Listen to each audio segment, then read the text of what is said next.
నియోజకవర్గం చాట్రాయి మండలం చాట్రాయి గ్రామానికి చెందిన ఏలూరు జిల్లా అధికార ప్రతినిధి తెలుగుదేశం పార్టీ సీనియర్ నాయకులు మందపాటి బసవారెడ్డి ఎన్టుడే న్యూస్ తోటి మాట్లాడుతూ రాష్ట్రంలోని చంద్రబాబు నాయుడు ఉమ్మడి ప్రభుత్వం నూజివీడు నియోజకవర్గం శాసనసభ అభ్యర్థిగా పోటీ చేస్తున్న కోలుసు పార్థసారథి ఏలూరు పార్లమెంటు నియోజకవర్గం ఉమ్మడి అభ్యర్థిగా పోటీ చేస్తున్న పుట్ట మహేష్ కుమార్ యాదవ్లను గెలిపించుకోవాల్సిన అవసరం ఎంతైనా ఉందని, జగన్మోహన్ రెడ్డి ప్రభుత్వంలో రైతుల పరిస్థితి దారుణంగా ఉందని, ఈ 5 సంవత్సరాల కాలంలో వైసీపీ ప్రభుత్వం గాని నూజివీడు శాసనసభ్యులు మేకా వెంకట ప్రతాప్ అప్పారావు గాని రైతులకు చేసింది ఏమీ లేదని, భారతదేశంలో రైతు వ్యతిరేక ప్రభుత్వం ఏదైనా ఉందంటే అది జగన్మోహన్ రెడ్డి వైకాపా ప్రభుత్వమేనని విమర్శించారు.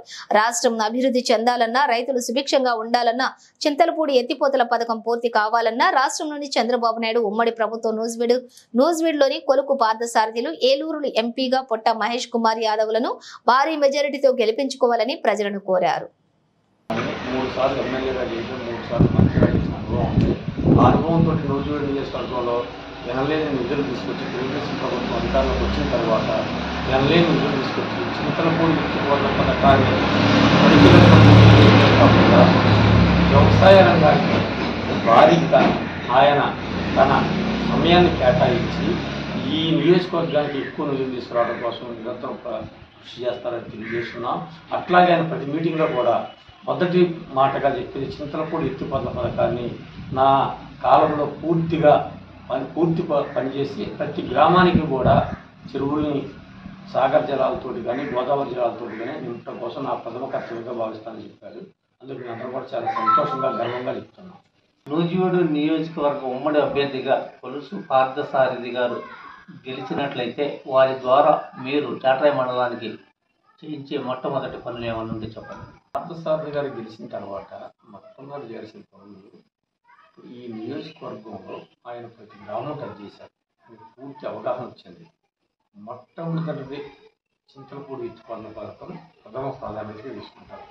వ్యవసాయ రంగానికి ప్రథమ ప్రాధాన్యత తీసుకోవడమే కాకుండా అభివృద్ధి విషయంలో మనకు ఆమడ దూరంలో కోతవేటు దూరంలో మనకి అమరావతి ఉంది. ఈ అమరావతి రాజధానికి ఈ నూజివీడు నియోజకవర్గంలో వేలాది ఎకరాలు బంజరు భూములు ఉన్నాయి. అదేవిధంగా స్టేట్ ఫారెస్ట్ భూములు వేలాది ఎకరాలు ఉన్నాయి. ఈ గత ప్రభుత్వంలో ఈ ప్రతాప్ అప్పారావు గారు సమర్థత లేక ఎక్కడా కూడా ఈ నియోజకవర్గానికి సంబంధించిన ఏ ఒక్కటే కూడా సాఫ్ట్వేర్ కంపెనీలే కానివ్వండి, ఏదైనా ప్రాజెక్టు కానీ తెప్పిద్దామన్న ఆలోచనే లేదు. వాళ్ళు ఎంతవరకు కూడా బటన్ నొక్కుడు, డబ్బులు మీకేస్తారో మీరు మాకు ఓటేస్తారు, ఒక్క కాన్సెప్టే తప్పించి శాశ్వతంగా నూజివీడు నియోజకవర్గాన్ని అభివృద్ధి చేయడం కోసం చేయాల్సిన ప్రణాళికలు ఏమాత్రం కూడా గత ప్రభుత్వం కానీ గత ఎమ్మెల్యే గారు కానీ చేయలేదు. ఎందుకు చేయలేదంటే వారికి ఎంతవరకు కూడా ఓటు రావాలనే కోరిక తప్పనిచ్చి నూజివీడుకి సుమారుగా ఇప్పుడు ఔటర్ రింగ్ రోడ్డు ఉంది. ఎంత అవసరం ఉంది? ఇటు ఏలూరు వెళ్ళాలా కానివ్వండి, అటు విజయవాడ వెళ్ళాలా కానీ, ఇటు మైలవరం వెళ్ళాలా కానీ, ఒక్క ఔటర్ రింగ్ రోడ్డు ఒకటి వేస్తే నూజివీడు మీద ఎంత లోడ్ తగ్గిపోద్ది, ఎంత ట్రాఫిక్ తగ్గిపోద్ది, ఎంత అభివృద్ధి చెందిద్ది. పక్క భూములు కూడా ఎంత వాల్యూ పెరిగాయి ఒక ఔటర్ రింగ్ రోడ్డు వస్తే. కనీసం దాని మీద ఏమైనా దృష్టి ఉందా? ఏది లేదు. ప్రతిదీ కూడా మేము శాంక్షన్ అంటున్నాం, పేపర్ మీద ఉందన్నాం, కానీ ఆచరణలో ఏదీ లేదు.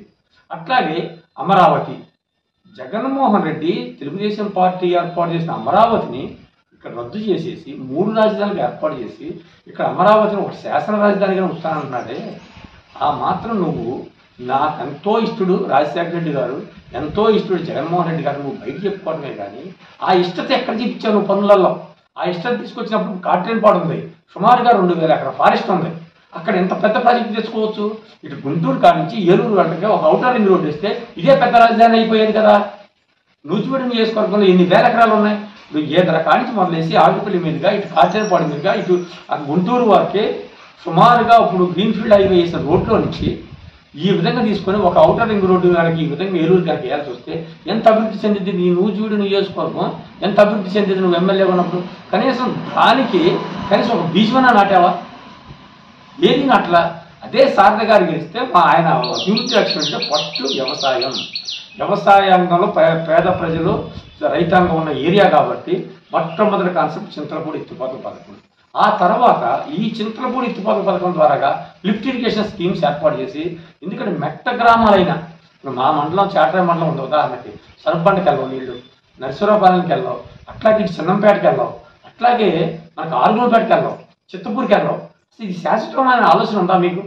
ఇది మా కృష్ణా జిల్లాలోనే అత్యంత బలమైన భూములు ఉన్నాయి, మాకు ఎర్ర నేలలు ఉన్నాయి, యాప్రికాయ తప్ప నుంచి సమస్త పంటలు పండుతాయి. ఆ విధమైన రైతులను ఎంకరేజ్ చేసావా? కనీసం మామిడి పరిశోధన కేంద్రాన్ని అభివృద్ధి చేశారా? అదేవిధంగా ఈ సంవత్సరం మామిడి ఉంది, పూర్తిగా నష్టపోయారు. ఉదాహరణ మాకు 25-30 ఎకరాలు ఉంది, కనీసం కోత కూరగా దుక్కు దున్నే డబ్బులు కూడా లేవు, కాపలా డబ్బులు కూడా రాలా. అట్లాంటి ఏమైనా ప్రభుత్వ దృష్టిలో తీసుకెళ్లారా? రైతాంగాన్ని ప్రోత్సహించారా? పోనీ అదేవిధంగా కొత్త ఆధునిక యంత్రాలని సబ్సిడీ మీద ఏమైనా ఇస్తున్నారు రైతాంగానికి? ఏ విధంగా రైతులకు మేలు చేశారు ప్రభుత్వం? రాజశేఖర రెడ్డి వారసుడు అనేది నువ్వు ఆర్థిక వారసుడు అవుతారే కానీ ఈ ప్రభుత్వం అనేది రాజకీయ ప్రయోజనాలను దృష్టిలో పెట్టుకొని రైతాంగానికి మేలు చేసే వారసుడు మాత్రం జగన్మోహన్ రెడ్డి కాదు.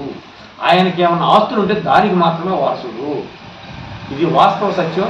అందుకనే నువ్వేదో అనుకుంటున్నావు, నా సామాజిక వర్గం, నా బీసీలు ఎస్సీలు అనుకుంటున్నావు. నా సామాజిక వర్గం, నీ సామాజిక వర్గంలోనే నీకు కళ్ళు కనపడి ఉంటే, నీకు ఎమ్మెల్సీ ఎన్నికలు జరిగిన నీ కడప కర్నూలు జిల్లా జరిగినప్పుడే నిన్ను లాగి గోప మీద పడితే కింద పడిపోయి గిలగలదు అనుకున్నావు, అది నీకు గుర్తు రాలేదా? అప్పుడన్నా నువ్వు మైండ్ సెట్ మార్చుకొని రైతాంగానికి మేలు చేయడానికి చూడాలి. రైతాంగానికి నీ ప్రభుత్వంలో జరిగిన మేలు శూన్యం. ఉదాహరణకు చెప్పాల్సి వస్తే ఇప్పుడు చాట్రాయి మండలంలోనే ఉంది, అగ్రికల్చర్గా బాగా అప్లాండ్ ఏరియా. ఈ అప్లాండ్ ఏరియాలో నీ ప్రభుత్వం వచ్చిన తర్వాత 3 సంవత్సరాలలో ఒక్క సర్వీస్ ఎవరైనా రైతాంగానికి ఇచ్చావా? అసలు నీ ఎమ్మెల్యేకి అజమాయిషీ ఉందా? ఎన్ని సర్వీసులు ఉన్నాయో తెలుసా? అసలు ఎన్ని సర్వీసుల్లో కనీసం ఎన్ని అప్లికేషన్లు ఉన్నాయో తెలుసా? మీ కరెంట్ సర్వీసుల్లో ఏనాడన్నా ఒక సర్వీసులు శాంక్షన్ చేశారా? ఇంకా మీరు మీరు ఎలా చేస్తారు? ఈ దేశంలో రైతు వ్యతిరేక ప్రభుత్వం అంటూ ఏదన్నా ఉందంటే ఒక్క జగన్మోహన్ రెడ్డి తప్పనిచ్చి ఈ భారతదేశంలో ఏ ముఖ్యమంత్రి రైతాంగానికి ఇంత వ్యతిరేక ముఖ్యమంత్రి ఎవరూ లేడు. ఇది నా పార్టీ పరంగా చెప్పే మాట కాదు, ఒక రైతుగా ఆవేదనతో చెప్పే మాట. నీకు కళ్ళుంటే నీ ప్రభుత్వానికి వ్యవసాయ సర్వీసులు 3 సంవత్సరాల నుంచి ఈ మండలం ఇవ్వలేదంటే కనీసం నీకు అవగాహన ఉందా? ఈ నాయకుడికి ఎవరైనా అవగాహన, బుద్ధి, జ్ఞానం ఉందా? నువ్వు చేసిన దాన్ని రైతాంగం ఉంటే కదా, ఈ పేద ప్రజలు ఉంటే కదా. ఎట్లాంటి వాటిని కూడా నువ్వు పట్టించుకోవాలి, ఇంకా నువ్వే ఉద్ధరిస్తావు. ఖచ్చితంగా నీ పతనం ఖాయం. 2024 మే 13వ తారీఖున నిన్ను బటన్ రూపంలో నిన్ను నొక్కేస్తారు, సైకిల్ గుర్తు మీద ఓటేస్తారు. జూన్ 4న భారీ స్థాయిలో తెలుగుదేశం పార్టీ అధికారంలోకి వస్తుంది. నూజివీడు నియోజకవర్గంలో పార్థసారథి గారు యొక్క మెజారిటీని మీరు ఏమైనా ఊహించగలరా? ఇప్పుడు మెజారిటీ అనేది అసలు మన అంచనాలకు అందరి పరిస్థితుల్లోనే ఉంది. ఏ విధంగా అంటే ఇవాళ ప్రతి వ్యక్తి కూడా అభివృద్ధిని కోరుకుంటుంది. జగన్మోహన్ రెడ్డి పరిపాలనలో ఒక బటన్ నొక్కటం, ఏదో ఒక విధంగా అప్పులు తేవటం, ఏదో ఒక విధంగా బటన్ నొక్కటం, నేను మీకు ఈ డబ్బులు వేశాను కాబట్టే నాకు ఓటేయండి అంటున్నారు. ఇప్పుడు ఆ డబ్బులు వేసాను కాబట్టే ఓటేయండి అన్నప్పుడు నువ్వే ముఖ్యమంత్రి ఉండాల్సిన పని ఏముంది? ఒక సీఈఓ సరిపోతాడు కదా. ఒక అధికారి మనకున్న ఆస్తులు తాకట్టు పెట్టి అప్పు తీసుకొచ్చేసి అప్పు నొక్కేస్తాడు కదా. ఇక నువ్వు ముఖ్యమంత్రిగా ఉండాల్సిన అవసరం ఉంది.